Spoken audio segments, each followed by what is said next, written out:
Amis des colis de fans, bonjour. Alors aujourd'hui, comme promis, je vais vous faire une première vidéo pour vous présenter sans doute le plus gros colis de fans que j'ai jamais reçu, vu que c'était une énorme caisse qui faisait dans les 60 kilos, je crois, et qui contenait, alors comme on va le voir, 3 appareils de mesure, des composants, plein d'appareils. Et voilà, je vais essayer de vous présenter ça, parce qu'il y a pas mal de choses très intéressantes et originales, sachant que je ne pourrais pas approfondir certains points, et que bien sûr, je pense que je ferai d'autres vidéos plus tard sur certains, pour justement regarder plus en détail, parce que c'est vraiment des choses très dignes d'intérêt. Donc un grand merci à Joël pour ce super colis. Alors déjà, il y avait quelques composants, donc par exemple, il y avait pas mal de condensateurs comme ça, des condensateurs tout neufs, qui d'après leur date code dateraient de 2003, et on voit qu'ils n'ont jamais servi. Bon, je les ai mesurés, ils ont un très bon ESR, enfin ils sont en parfait état. Il faut reconnaître que maintenant les condensateurs, surtout s'ils sont bien stockés, je veux dire, se conservent plutôt bien. Donc voilà, des condensateurs très classiques. Je rappelle qu'on voilà, on voit qu'il y a toujours une broche plus longue, un peu par convention, que ce soit sur les LED, enfin sur énormément de composants, la broche la plus longue correspond à la polarité positive. Et on voit bien ici que le négatif du condensateur est bien de ce côté-là. Après, il y avait des composants encore neufs. Par exemple, on voit voilà, dans la pochette d'origine de la fameuse marque Sfernis, donc des résistances de très très bonne qualité. On voit ici une couche métallique haute stabilité. Et voilà, on voit que souvent sur les résistances de précision, les valeurs sont marquées en clair. D'autres résistances Sfernis, par exemple des 2 kΩ, toute cette série-là, voilà, on peut voir l'appareil. Et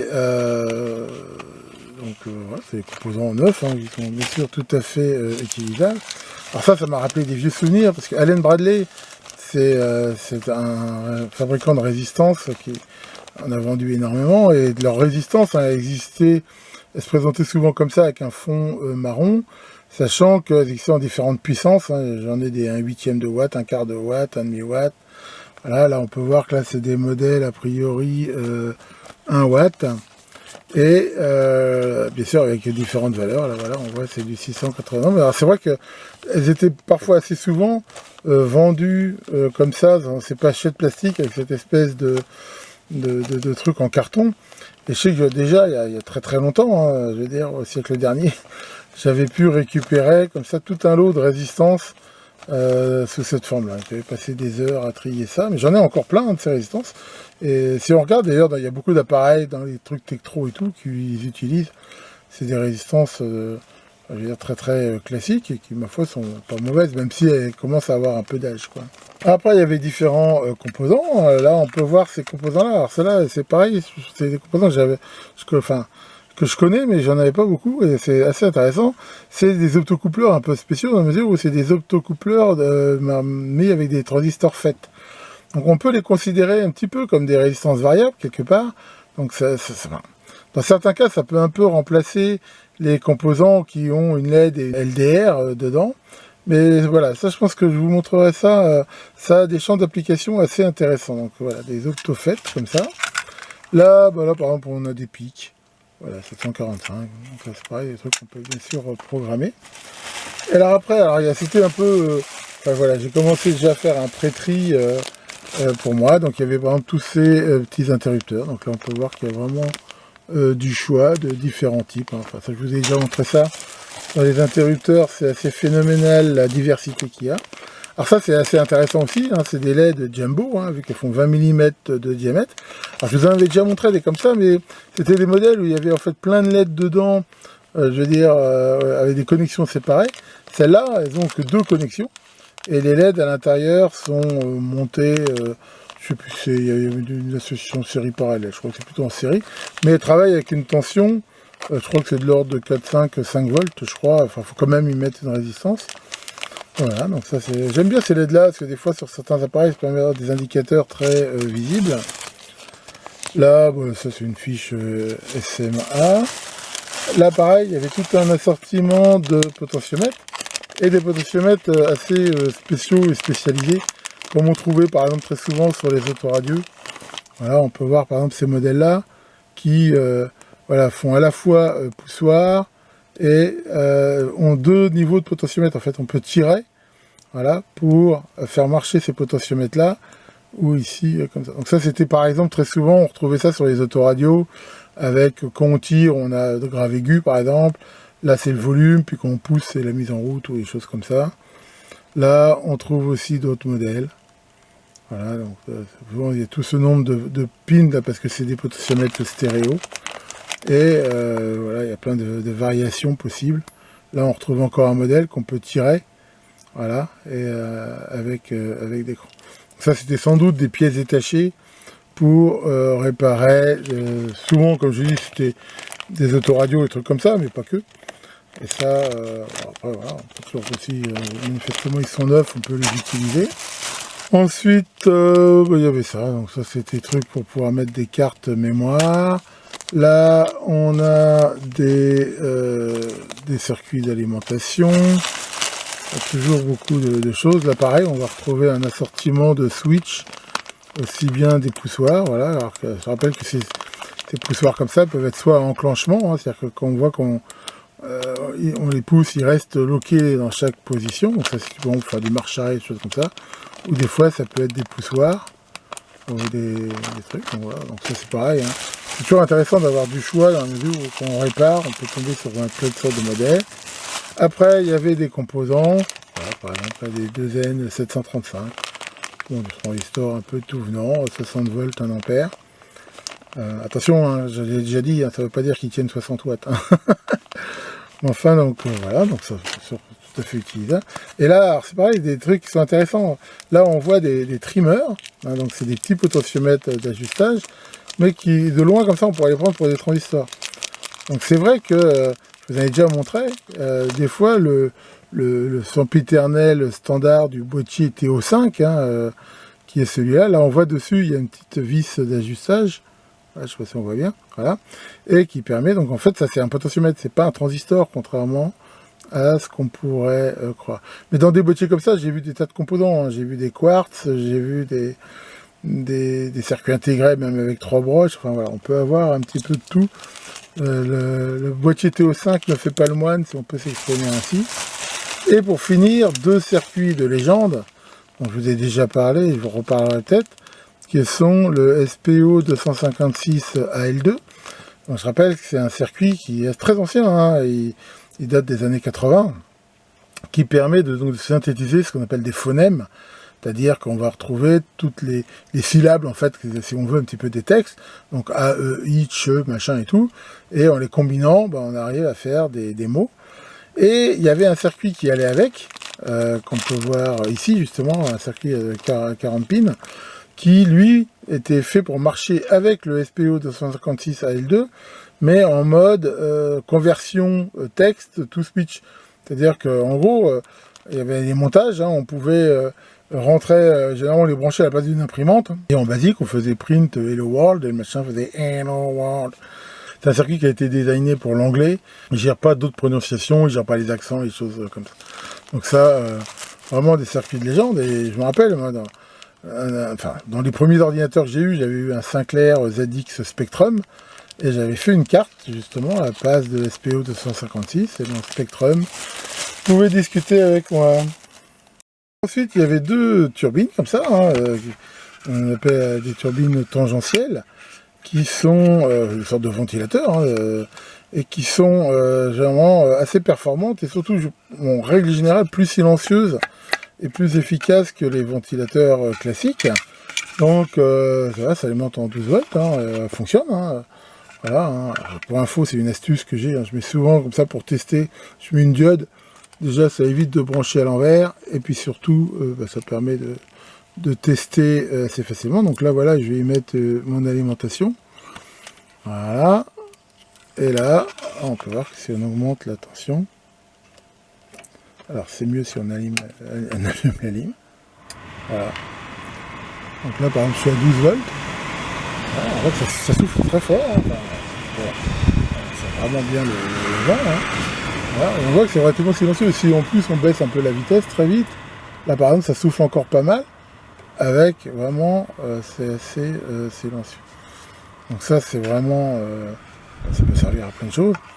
Et c'est tout à fait utilisable. De toute façon, vu leur niveau de propreté, à mon avis, c'est des trucs neufs. Après, il y avait ça. Bon, ça, c'est une alimentation toute bête, je veux dire, voilà, qui peut donner 5 volts, 4 ampères. Donc ça servait bien sûr, évidemment, toujours. Je trouve que 5 volts, 4 ampères, c'est quand même assez intéressant. Alors ça, c'est un montage qui, je pense, fera l'objet d'une autre vidéo. À la base, c'est un kit, voilà, qui a été monté. Et c'est un chenillard, enfin, entre guillemets, programmable.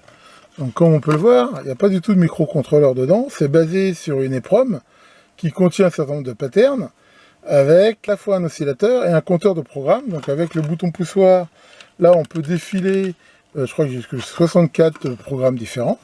Et derrière, chaque programme, à la vitesse réglable ici par ce bouton, va alors, faire défiler des LED, ça permet de voir le programme, mais surtout, on voit, même si là ils ne sont pas montés, il y avait la possibilité de mettre jusqu'à 8 RIAC, et donc c'est une sorte de chenillard. Alors je l'ai essayé vite fait, et il ne fonctionne pas. En fait, les programmes ça fait bien, mais il n'y a rien ici qui défile. Et là, je pense que, j'ai le schéma avec, hein, il me l'a fourni, et je pense que ça sera une excellente vidéo. On fera une vidéo, justement, de dire, tiens, on a un truc comme ça, et ben, comment on le dépanne. Donc voilà, je le ferai avec vous, et puis on verra la stratégie pour chercher la panne, et j'espère le réparer. C'est des composants très classiques. Alors ensuite, un petit Lascar. Alors Lascar, c'est une marque que j'aime beaucoup. J'ai souvent utilisé de ces petits modules. C'est une marque qui fait des trucs de très très bonne qualité. Et souvent des petits appareils de tableau ou miniature. Et là, on peut voir typiquement un thermomètre. Voilà, donc ce thermomètre, on trouve facilement la dock. Donc il est fait pour être monté très facilement via un trou dans lequel passent là toutes les connexions. Donc ça consomme très peu vu que c'est un système à cristaux liquides. Et c'est un thermomètre, donc il peut afficher en degrés, en Fahrenheit, qui peut afficher soit la température ambiante, c'est-à-dire qu'il a son propre capteur, ou une température externe via une CTR de 10 kOhm. Et donc voilà, c'est pareil, il a l'air d'être tout neuf. Je l'ai testé, il fonctionne. Et Lascar, c'est vraiment de la bonne qualité. Et j'ai aussi des petits modules voltmètre, soit LCD, soit LED, qui sont vraiment très bien. Alors c'est pas donné, hein, généralement les trucs Lascar c'est relativement cher, mais c'est plutôt de la bonne qualité. Donc voilà par exemple une sonde, et justement je l'ai mesurée, j'en ai fait une CTN 10K, donc qui, à mon avis ça allait avec. Et donc on peut brancher avec de façon à mesurer la température extérieure. Alors ça c'est aussi un kit, donc un kit qui a été monté, voilà, un kit Veleman, on peut le voir là, donc là il est livré avec schéma, dock et tout, et en gros c'est quoi?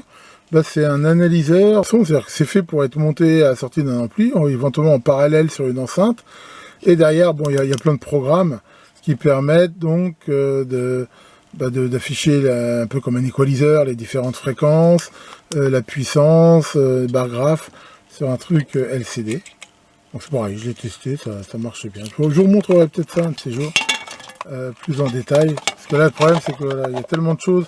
Pour l'instant, on va dire que c'est une revue un peu rapide, parce que sinon, la vidéo va durer 10 000 ans. Ensuite, il y avait des beaux boîtiers. Donc c'est simplement des boîtiers en tôle, avec des couvercles comme ça. Et de la tôle qui est, ma foi, assez épaisse, hein, a priori. Soit c'est de la 10 dixième ou de la 8 dixième. Et ces couvercles. Donc alors après on peut bien sûr les usiner, hein, c'est de la tôle étamée, donc ça veut dire qu'on peut aussi souder dessus, et ça c'est vraiment très bien, hein, si on veut faire des montages, soit des montages HF, soit des montages très sensibles, de façon à les blinder, sachant que je rappelle quand même que ce genre de blindage va protéger contre des champs, je veux dire électriques, mais pas magnétiques, hein. Je rappelle que si on veut se protéger contre des champs magnétiques, il faut des blindages beaucoup plus importants que ça. Et c'est pas le but. Donc il y en a un autre petit boîtier comme ça. Donc ça c'est aussi très sympa. Il y avait ce moteur pas à part. Voilà. Donc moteur à voir le nombre de fils. Quand il y a 4 fils, bah, c'est sans doute un moteur dit bipolaire. Et qui pouvait entraîner, je suppose, pas mal de. Avec ça on peut piloter ce qu'on veut. Et donc, pareil, je vous ai déjà fait des vidéos sur ce genre de trucs. Donc là on trouve justement, je vous le disais, hein, la dock du fameux chenillard. Donc ça me servira qu'on fera composant. Et là, il y avait un autre circuit aussi, qui est un décodeur FM, qu'on peut voir là. Donc c'est pareil, c'était un kit basé sur un circuit intégré. Et donc je rappelle que à la base, les émissions FM, elles étaient en mono. que certaines pouvaient être en stéréo. Je pense qu'un jour je ferai peut-être une vidéo pour expliquer ça, parce que c'est assez bien vu en fait, comment, je veux dire, tout en restant compatible avec le mono, ils ont réussi à faire, via une sous-porteuse, passer la stéréo, et avec ce système ici à 19 kHz, hein, voilà, qui permet d'allumer la LED là quand on l'a. Voilà, je vous montrerai ça, mais c'est quelque chose qui est toujours utilisé, hein, d'ailleurs, par les émissions FM. Là, on retrouve la fameuse dock là, du SPO 256 et de l'autre circuit, là, de voilà, ce qu'ils appellent le narrator, là, le speech processor. Et donc, c'était vendu par Archer, par Tandy. Hein. À un moment donné, hein, ça n'a pas duré longtemps, malheureusement, il y a eu des magasins Tandy en France, et on pouvait acheter là ces circuits avec qui distribuaient cette marque Archer. Alors après, il y a tout ce système-là, qui est un système de contrôle de vanne à distance, avec ici, comme on peut le voir, un capteur. Voilà, on voit ici un Valve Position Transmitter. Donc c'est pareil, il m'a donné la documentation avec. Et donc ça permet de commander à distance une vanne avec en même temps un capteur qui permet de connaître sa position et donc de la piloter. Ensuite, il y avait de la plaque pastillée comme ça, donc ça, bah, ouais, ça sert toujours pour monter du prototypage, hein, de la bonne plaque époxy. Il y avait cette pince. Donc ça, c'est une pince pour sertir les connecteurs HF, donc de différents, on peut voir, diamètres. Et ici, donc les pinules, donc ça permet de sertir ce qu'on appelle les férules. Hein. Généralement, on va sertir la partie coax sur les connecteurs qui vont bien. Il y avait aussi ces deux couples de circuits, qui sont des circuits, des petits modules. Voilà, je crois que c'est de la marque Aurel, hein, qui était spécialisée dans ce genre de module. Alors, c'est pas des télécommandes, c'est de l'analogique. En gros, ça transmet un signal FM audio, mais sur une fréquence qui n'est pas du tout la FM, qui est sur la fréquence autorisée des télécommandes, je crois que c'est 444 MHz. C'est pareil, il y a la documentation de ces modules. Donc il y a un émetteur et un récepteur, qui permet de transmettre un micro, un truc comme ça. Alors par contre, il faut se méfier, parce que quand on utilise la même fréquence que les télécommandes avec des trucs comme ça qui émettent en continu, ça peut faire des bêtises. Voilà, et pour finir, donc, on avait ces beaux radiateurs, hein, qu'on peut monter comme ça. Donc, ça, bien sûr, ça peut toujours être utilisé avec plein de circuits. Donc voilà, donc là, on n'a pas tout vu loin de là. On a vu, je veux dire, la partie un petit peu composant. Maintenant, on va voir différents appareils hein, qu'il y avait aussi dans ce super colis de fan. Alors ensuite, dans ce très beau colis, il y avait un DCA50E de PIC. Alors, je vous ai déjà souvent présenté des appareils de PIC Atlas, et celui-là est un petit peu un ancêtre, hein, c'est-à-dire un des tout premiers modèles qui était fait, et qui est donc un analyseur de composants. Les boîtiers étaient un petit peu différents des modèles actuels, qui sont un peu plus normalisés, mais voilà, et ils fonctionnent très bien, hein, donc là par exemple, si je veux tester un transistor, hein, ce truc-là, tester les transistors, les diodes, les MOSFET, enfin voilà, un peu tous ces trucs-là. Voilà, donc là, on connecte ces pinces de couleur dessus. Voilà, on appuie sur analyse, et voilà. Et là, on peut voir que il trouve que c'est un transistor PNP, et il donne pour chaque couleur RGB, c'est rouge, green, blue, donc la couleur des pinces branchées ici. À quoi ça correspond? On voit que ça correspond à collecteur, émetteur base, et il donne une indication du gain ici qui est de 185. Donc voilà, on voit qu'il marche très très bien. Alors c'est vrai que les modèles d'après ils ont été un peu plus graphiques, un peu plus modernes, mais celui-là est tout à fait opérationnel, et voilà, ça alimente par une ou deux piles, je sais pas, à l'intérieur, qu'on peut changer très facilement, et donc qui s'éteint tout seul.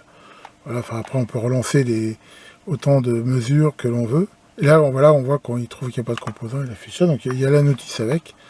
Et voilà. Enfin, je rappelle que PIC, hein, ça fait vraiment des très très bons instruments. Donc celui-là est sans doute un petit peu ancien, mais tout à fait fonctionnel. D'ailleurs, en effet, je vois que dans la boîte, il y a la notice avec. Après, on a ce truc de chez Conrad, revendeur de composants et de systèmes électroniques bien connus. Et là, il s'agit donc d'un chargeur pour panneaux solaires. donc qui accepte des panneaux solaires ou des batteries de 12 à 24 volts, 6 ampères. Et là, pareil, hein, il y a une documentation et ça se présente comme ça. Donc c'est quelque chose de très très simple. Hein, voilà, on voit que on branche ici le panneau solaire, ici entre les deux trucs la batterie. Voilà, ici l'utilisation. Et automatiquement le truc fait au mieux pour charger. Donc, ça peut bien sûr aussi servir. J'ai quelques panneaux solaires en stock, donc ça devrait toujours faire la maille. Après, voilà, le problème de ces trucs-là, c'est toujours le point faible, c'est toujours les batteries. Sachant que voilà, une batterie, ça a une durée de vie quand même relativement limitée. Et bien sûr, pour un camping-car, pour une caravane, pour un bateau, enfin, ça peut bien sûr tout à fait servir. Alors là, on a un autre système, cette boîte qui son plastique jauni doit avoir un certain âge, mais qui fonctionne très bien. Alors c'est quoi? C'est un détecteur de présence, mais qui est basé sur la technologie hyperfréquence.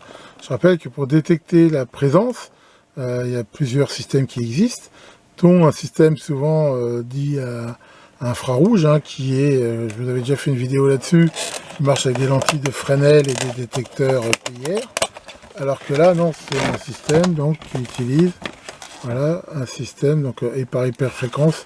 Souvent, c'est basé sur des diode gun. Ça marche aussi très très bien. Et ça, bon, je ne l'ai pas testé, mais enfin, je suis quasiment sûr qu'il fonctionne, il n'y a pas de raison, il a l'air d'être en plus tout neuf. Et là, c'est pareil, on peut avec ça commander derrière ce qu'on veut. Dans ce truc-là, ça commande un relais, donc derrière, on fait une lumière, une alarme, tout ce qu'on a envie de faire.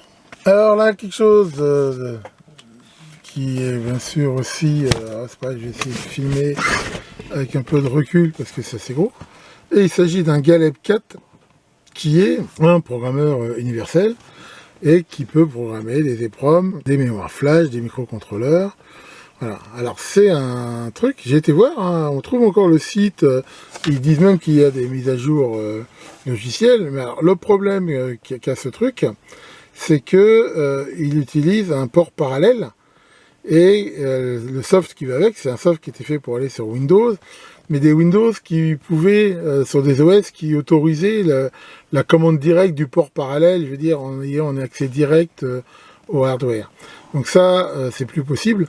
Maintenant, je veux dire, pour des raisons de sécurité, des raisons de hard, enfin pour plein de raisons, c'est plus possible. Il fait que ce soft-là, déjà, il ne fonctionne que jusqu'à Windows, je pense que c'est XP. On n'a pas dit qu'il marche sur 7, et aussi sur des machines simplement 32 bits.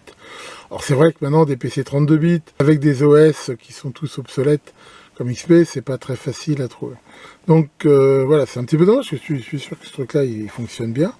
Mais voilà, il n'est pas utilisable. Alors méfiez-vous généralement d'utiliser des convertisseurs comme on trouve USB port parallèle, ça ne marchera pas pour des trucs comme ça. Pourquoi? Parce que sur un port, quand on pilote une imprimante, un truc comme ça, il n'y a pas vraiment de notion de timing et tout.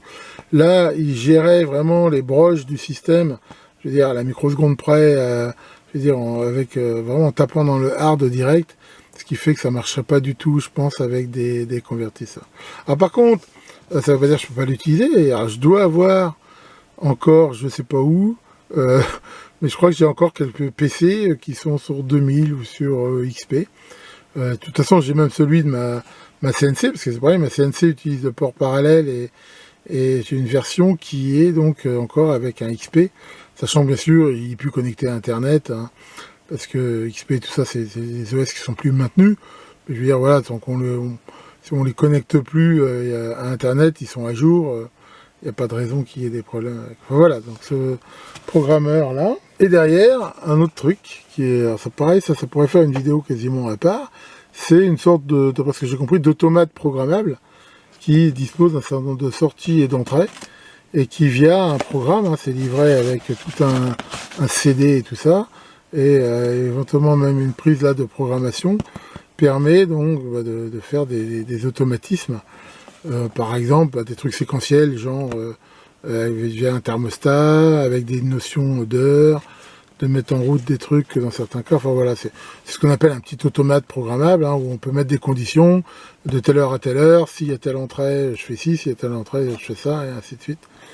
Donc ça, pareil, on voit que c'est fait pour se monter comme ça de façon murale ou dans une armoire. On voit que ça s'alimente en 24 volts avec différentes entrées et sorties. Bien, alors maintenant, on va pouvoir voir un des 3 appareils, on va dire plus de mesure, beaucoup plus volumineux qu'il y avait ici dans ce colis. Et donc là, il s'agit d'un oscilloscope Enertech Schlumberger 5277. Alors, en effet, Schlumberger, hein, qui est une société qui, à la base, faisait des appareils pour la détection pétrolière, s'est après diversifié dans différentes branches. Et en effet, une des branches, hein, Enertech, faisait, je crois qu'ils étaient surtout basés à Poitiers, des appareils de mesure, en particulier des oscilloscopes, mais pas que, hein, des générateurs, des trucs comme ça. Et alors j'avais déjà eu, moi, perso, un oscilloscope Schlumberger, il y a déjà très très longtemps. J'ai même eu différents appareils de cette marque-là, qui généralement, bon, c'était pas des mauvais appareils. J'ai toujours eu quand même plus ou moins avec des problèmes des fois de connectique. Et voilà, c'est pas forcément des appareils qui vieillissent, on va dire, très très bien. Voilà cet oscilloscope. Cet oscilloscope, il est relativement, je veux dire, original, dans le sens où c'est un des rares scopes que je connais qui a 3 voies. Généralement, les oscilloscopes, ils ont une voie, 2 voies ou 4. C'est assez rare d'en voir ici des 3 voies.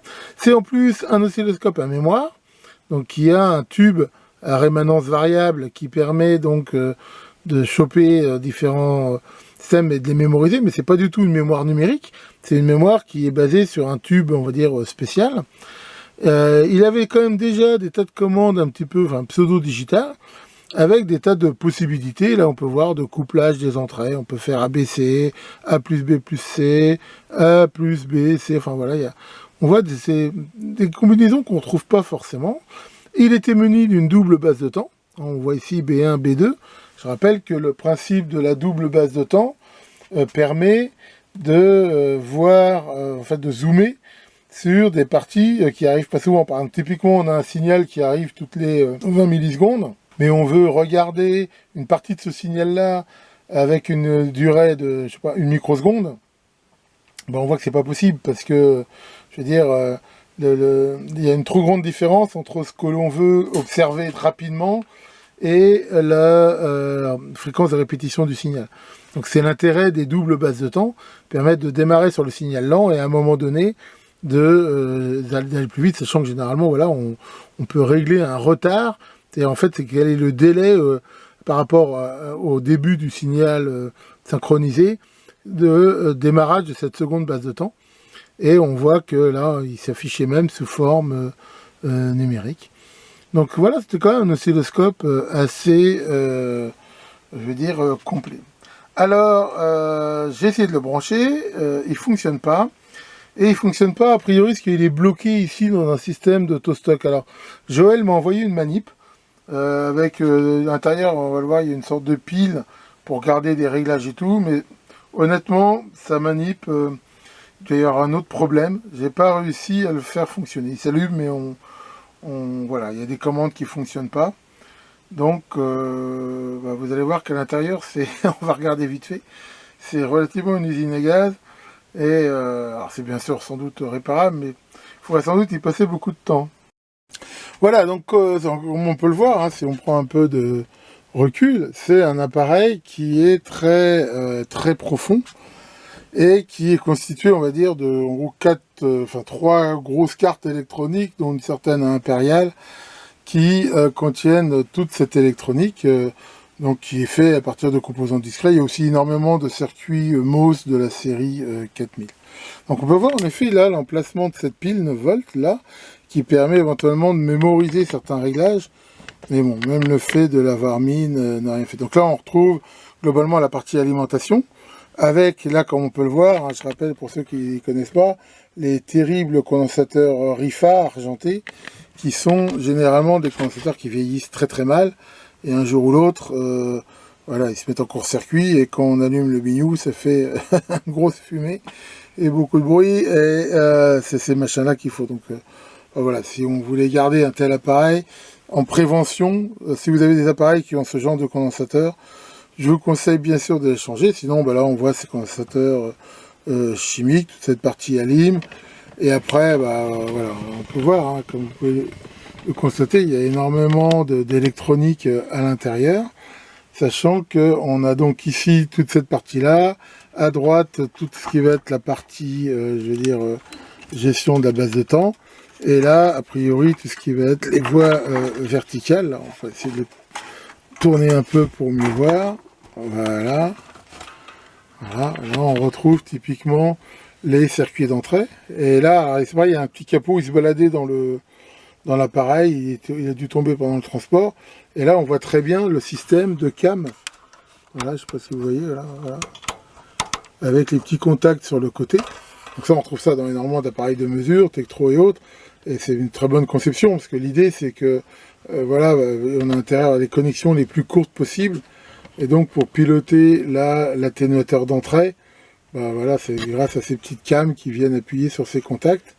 Là, on retrouve bien sûr les condensateurs variables qui vont permettre de faire ce qu'on appelle la compensation des atténuateurs, de façon à avoir une bonne intégrité du signal. Et là, voilà, on retrouve là les 3 voies, donc on a 3 fois les amplis ici identiques, et derrière toute la partie commutation et les amplificateurs verticaux. On voit que c'est pas une alimentation à découpage, hein. À la base tout ça est alimenté par un bon vieux transfo des familles. Enfin voilà, on voit que de toute façon il a son âge. Le problème souvent les trucs Schlumberger, ça c'est des fois là, au niveau des contacts, ils avaient ici des problèmes. Donc pour réparer un tel appareil, il faudrait, faut avoir 2 choses quand même, si possible. C'est avoir ce qu'on appelle le service de manuel. Alors là, je l'ai cherché sur internet, mais je l'ai pas trouvé. Du moins en version gratuite. Alors il y a des gens des fois qui le vendent, mais je me méfie en plus de ces boîtes qui vendent des manuels parce que je me suis souvent fait avoir. On croit acheter quelque chose et on reçoit quelque chose qui n'a rien à voir. Et ensuite, voilà, il faudrait sans doute y passer du temps, sachant que, comme on peut le voir aussi, si on veut faire des mesures, des trucs comme ça, c'est vraiment pas évident, vu que les circuits sont comme ça interconnectés. Donc souvent, à l'usine où ils traitaient ça, ils avaient ce qu'on appelle des extendeurs, hein, des systèmes qui permettent de faire des sortes de rallonges pour pouvoir facilement maniper. Là, c'est quand même assez usine égale. Enfin bon, je ne sais pas encore ce que je vais faire avec ce truc. Après, est-ce que ça vaut le coup sur un appareil de cet âge-là, qui manifestement, d'après ce que j'ai vu, il a même aussi d'autres problèmes, voilà, d'y investir énormément de temps, je ne sais pas. Mais enfin bon, c'est toujours est-il que c'est quand même vachement intéressant, ne serait-ce qu'à titre, on va dire, de la collection électronique. Alors, dans les appareils, il y en avait un second, hein, qui est ce vénérable générateur basse fréquence 151B de Hewlett-Packard, qui, comme on peut le voir, est au format RAC 3U, et enfin là ça doit être un 2U je pense, et qui est un générateur d'ondes sinusoïdales, qui permet donc là de générer une fréquence. On peut voir que ça monte en fait au maximum, hein, voilà, jusqu'à 10 MHz. Hein, donc on peut voir là le réglage de la fréquence, là le réglage fin, là le réglage des gammes, ici le réglage de l'amplitude, avec un atténuateur ici de sortie, sachant qu'il y a 2 sorties qui sortent sur 50 ohms et 600 ohms, et on peut voir là cet indicateur du niveau de sortie. Alors en fait le problème qu'il a, cet appareil, comme on peut le voir, c'est que avec le temps la peinture a mal vieilli, et ça a un petit peu cloqué, ce qui fait qu'a priori ça bloque plus ou moins l'aiguille. Mais bon, ça est sans doute réparable. Il faut, je pense avec moult précautions, ouvrir ce voltmètre, réimprimer un cadran, en fait, remettre dessus, sachant qu'on peut voir quand même qu'il faudrait faire cette fente. Je rappelle que le miroir que l'on voit, c'est ce qu'on appelle le miroir anti-parallaxe. Il permet d'éviter les erreurs d'alignement, c'est-à-dire en gros, la mesure est bonne quand on ne voit plus le reflet de l'aiguille, ce qui prouve qu'on est bien en face de celle-ci. Alors c'est d'après ce que j'ai vu, un modèle qui existait à tube, mais là il est à transistor. D'ailleurs, enfin voilà, il y a le schéma, là pour le coup, il y a le service manuel de ce truc-là. Je suppose même qu'il fonctionne, hein. Honnêtement je ne l'ai pas encore testé. Et ça c'est pareil, je pense que ça peut faire une vidéo intéressante, éventuellement de regarder comment il fonctionne, hein, d'analyser son schéma. S'il fonctionne pas, pourquoi pas de le réparer, et après, il faudrait regarder voilà, s'il y a quelque chose à faire. Bon, après, moi, le problème que j'ai, de toute façon, c'est un problème de place, même s'il fonctionne, ça, je vois pas tellement, enfin, voilà, j'ai ce problème de savoir où caser ce magnifique appareil. Les curieux vite fait, hein, l'intérieur de la bête, ça s'enlève très facilement, le capot, il n'y a que 2 vis, là, à enlever pour le voir. Donc là, on voit un magnifique condensateur variable à 3 cages, donc qui va piloter l'oscillateur. Là, on voit l'atténuateur des gammes avec ces condensateurs aussi variables, hein, qui permettent à, je pense, à justement bien ajuster de toute façon à ce que les débuts de gamme, les fins de gamme collent bien. Là, on retrouve l'alimentation de condensateurs de filtrage, et là, c'est 2 transistors, hein, une alimentation par transfo. Et on a là aussi blindé complètement, commutateur de l'atténuateur de sortie. Alors après, bon là, pour l'instant on va pas regarder, mais en dessous, il doit y avoir bien sûr, on voit là le circuit imprimé qui contient toute l'électronique. Donc voilà, on voit que c'est voilà, la bonne vieille qualité, quelque chose de très très clean. Bon, et pour finir, le dernier mais non le moindre, ce fréquence-mètre, chronomètre, période-mètre A1149 de chez Rochard Électronique. Alors cet appareil a pour moi une grande valeur, on va dire quelque part sentimentale. Alors pourquoi, hein, je rappelle, j'ai déjà parlé, hein, mon père était ingénieur chez Rochard Électronique, hein, et quand Rochard a été racheté par Schlumberger, il passait après en effet chez Schlumberger et Enertech, hein, on en parlait tout à l'heure, même s'il n'était pas dans la branche je veux dire, enfin, mesure qui fabriquait des oscillos, les choses comme ça. Mais ce fréquence-mètre, c'est mon premier fréquence-mètre. En gros, quand j'avais, je sais pas, 14, 15, 16 ans, ces eaux-là, mon père m'avait offert ce fréquence-mètre qu'il avait récupéré de je sais pas où. Et c'est avec lui que non seulement j'ai fait mes premières mesures, choses comme ça, mais en même temps, j'ai beaucoup appris l'électronique parce que j'ai passé des heures à potasser les schémas de cet appareil-là pour comprendre comment il fonctionnait, à le réparer, parce que j'avais un gros problème, moi, sur le mien, la régulation thermostatique du quartz ne fonctionnait pas, donc j'ai passé beaucoup de temps à la réparer, mais c'est vraiment un très bon appareil. Alors, je vais juste vous le montrer très rapidement comme ça, sachant que lui, je vais lui consacrer au moins 1 voire 2 vidéos, c'est justement, ça sera intéressant de regarder comment il fonctionne, parce qu'il a des choses qui sont très intéressantes. Encore une fois, ce truc-là, quand il est sorti, il n'y avait pas encore de circuit intégré, il n'y a pas un seul circuit intégré dans cet appareil. Il est fait à base de transistors, en grande majorité transistors au germanium, et il utilise, on va avoir des astuces pour aussi économiser le nombre de composants. Par exemple, on verra que la base de temps n'est pas faite avec des diviseurs comme on ferait maintenant avec plein de bascules, parce que ça coûtait très cher, mais avec des oscillateurs synchronisés, hein, je vous avais déjà fait une vidéo là-dessus, mais c'est quand même un appareil qui est, comme on peut voir, finalement, quand même assez performant, assez précis, hein. Il avait donc un quartz thermostaté qui permettait d'avoir une base de temps une fois qu'on avait atteint la bonne température, c'est-à-dire que le voyant ici indiquait que ça y est, il était à sa température d'étalonnage, d'avoir une précision assez intéressante, et on peut voir voilà, qu'il a différentes entrées. Alors en gros, qu'est-ce qu'il permet de faire? À la base, c'est un fréquence-mètre avec 3 ouvertures de portes. Hein, je rappelle qu'en mode fréquence-mètre, l'idée est de mesurer combien on a, je veux dire, de cycles pendant une durée qui est connue. Donc si on mesure pendant 1 Hertz, le nombre est directement donné en Hertz, vu que la définition du Hertz, c'est le nombre de périodes par seconde. Voilà, si pendant 1 seconde, je compte le nombre de périodes, et j'affiche le résultat du compteur, j'ai directement la valeur en Hertz. Le fait de le faire pendant 0,1 seconde, ça me donne une valeur avec une mesure, mais généralement en kHz avec 2 chiffres après la virgule, c'est-à-dire que la résolution devient 10 Hz, ou au contraire, si j'ouvre pendant 10 secondes, alors il faut être patient, il faut attendre 10 secondes que ça compte, mais là j'ai une résolution de 0,1 Hz. Donc, par contre, on verra, cet appareil n'a pas de mémoire, c'est-à-dire que contrairement aux fréquences-mètres, je veux dire, relativement modernes, qui pendant qu'ils affichent, même si on est en mode 10 secondes, ils affichent la dernière mesure pendant 10 secondes, ils comptent, on va dire, en tâche de fond, quelque part. quand ils ont fini de compter, pof, ils affichent la valeur. Celui-ci n'a pas ce système de mémoire. C'est-à-dire que quand il compte, bon, on voit le truc qui compte. C'est pour ça que pour déclencher une mesure, soit on le faisait ici en mode manuel, c'est-à-dire on dit ici, tiens, je vais démarrer une mesure, voilà, il compte pendant 10 secondes, puis on attend. Soit on avait ici une sorte de tempo qui était le temps d'affichage. C'est-à-dire que là, même si je suis même en mode 1 Hz, vous verrez que il affiche la fréquence pendant le temps que je règle ici, par exemple, de 3 secondes, et puis derrière, pof, il recompte, et ainsi de suite. Donc c'est vrai que c'était relativement moins confortable que ce qu'on a maintenant. C'est pour ça que souvent, quand on n'avait pas besoin de méga précision, on passait plutôt en mode 0,1, parce que là, on avait des mesures qui allaient vite, et voilà, ça changeait relativement comme ça. Ensuite, porte manuelle. Porte manuelle, c'est le mode où, en fait, le compteur compte à la vitesse que j'affiche ici. Donc, c'est ça, on va dire, c'est un petit peu une gamme. Chrono C, en gros, c'est un chronomètre avec une porte. C'est-à-dire que là, quand le contact ici est fermé, il compte. Quand c'est ouvert, il compte pas.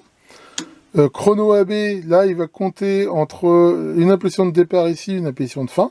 Donc ça peut être super intéressant. Imaginez que vous voulez mesurer la vitesse de quelque chose. Vous mettez 2 phototransistors. Et là, il vous mettra le temps entre les 2 impulsions. La période. Donc la période, bien sûr, avec une résolution qui dépendait ici. Donc là, il va afficher millisecondes, microsecondes en fonction. Là, donc ça, avec aussi 2 gammes. Et la durée d'impulsion positive ou négative. Donc voilà, on voit quand même que c'était assez performant. Et après, on avait 2 entrées. En gros, soit une entrée 0 à 10 MHz, et ici, une entrée E1 qui montait jusqu'à 22 MHz, sachant que ce truc-là, il était donné pour monter jusqu'à 20 MHz. Donc c'est pas un fréquence-mètre censé faire monter sur la chef avec là un atténuateur. Voilà, et vous retrouvez tous ces boutons-là, qui existaient en 2 tailles. Et c'est vraiment des boutons qui avaient été faits pour Rochard exclusivement. J'en ai encore de ces boutons-là. Et qui étaient ces boutons en bakélite qui avaient été étudiés. Et en même temps, on pouvait récupérer ici toutes les sorties en fait de la base de temps, ce qui permettait éventuellement soit de les utiliser, soit de les contrôler. Enfin voilà, on va pas aller plus loin là. Alors je ne l'ai pas encore branché, parce que un vieil appareil comme ça, on verra qu'éventuellement il faut le brancher quand même avec des précautions, même si il n'utilise pas du tout d'allume à découpage, à l'intérieur il y a un transfo. Enfin voilà, donc je m'arrête là pour la description de ce vénérable truc. Alors bien sûr, ce modèle, c'est pas celui que j'avais, c'est un modèle qui est similaire. Celui que j'avais, malheureusement, quand je suis parti de chez moi, de chez mes parents, j'avais pas assez de place, donc j'ai bradé ou donné une grande part des appareils que j'avais, dont ce fréquence-mètre. Mais voilà, alors lui, je vais pas le garder dans mon lab pour l'utiliser. Je sais pas s'il fonctionne, il n'y a pas de raison. S'il fonctionne pas, on devrait pouvoir le réparer. Mais je pense que celui-là, je le mettrai peut-être même dans ma chambre, sur une étagère. Vraiment dans un sens, on va dire, d'appareil nostalgique, qui me rappellera mon enfance. Mais en même temps, Joël m'a donné un scan de la notice technique de cet appareil. Donc c'est ça qui est bien. À l'époque, on avait les notices, vous voyez, c'était fait à taper à la machine et dupliquer après. C'est tout en français, tout est expliqué, les procédures de réglage et surtout, comme on peut le voir, tous les schémas. Et vous voyez ici, alors je sais que dans mes schémas, des fois, moi j'utilise cette représentation ici des transistors comme ça. Alors je sais qu'il y en a que ça fait hurler. Et moi, personnellement, j'ai toujours bien aimé cette représentation. Je la trouve finalement simple. Et voilà, on retrouve bien ici collecteur, base, émetteur. Et alors c'est vrai qu'en plus, à l'époque, tout ça c'était dessiné dans des bureaux d'études à la main, c'était beaucoup plus simple de dessiner les transistors comme ça. Bien, voilà pour la première présentation de ce superbe colis. Donc un grand merci à Joël pour tout ça. Bon, je suis désolé, je la vois, ça fait déjà une vidéo qui est bien longue. Mais voilà, je pense que ça me tenait à cœur quand même de vous présenter tout ça. Sachant que, comme j'ai dit, je reviendrai peut-être sur certains autres points, mais bon. Je sais que les colis de fans sont toujours assez appréciés. D'abord parce que souvent ça rappelle plein de souvenirs à des vieux comme moi, ou ça permet aussi à des plus jeunes, éventuellement, voire moins jeunes, je veux dire, de découvrir toujours des nouveautés. Moi personnellement, dans chaque colis, je découvre toujours des trucs. Alors après, je vais voir sur Internet pour me renseigner un petit peu et tout. Mais voilà, c'est toujours intéressant pour ouvrir ces chakras. Bon, alors vous avez vu que Voilà, j'ai pas pu, en ce 1er avril, être dans un état suffisamment correct pour pouvoir vous faire un live. Je ferai bien sûr le live du mois de mars, a priori le 8, mais j'ai pas encore confirmation que notre ami Nico sera disponible. Enfin bon, voilà. Restez à l'écoute, je vous confirmerai ça bientôt. Tiens Maurice, ça va Maurice? Bah ouais, bientôt c'est les vacances de Pâques. Alors, où est-ce que tu voudrais aller? En Australie, comme l'année dernière? Bah, tu n'as pas été en Australie l'année dernière. Non, mais tu voulais déjà y aller. Ouais. On peut voir ça comme ça. Allez, que le grand Germanium fasse de belles commutations et à très bientôt pour de nouvelles vidéos.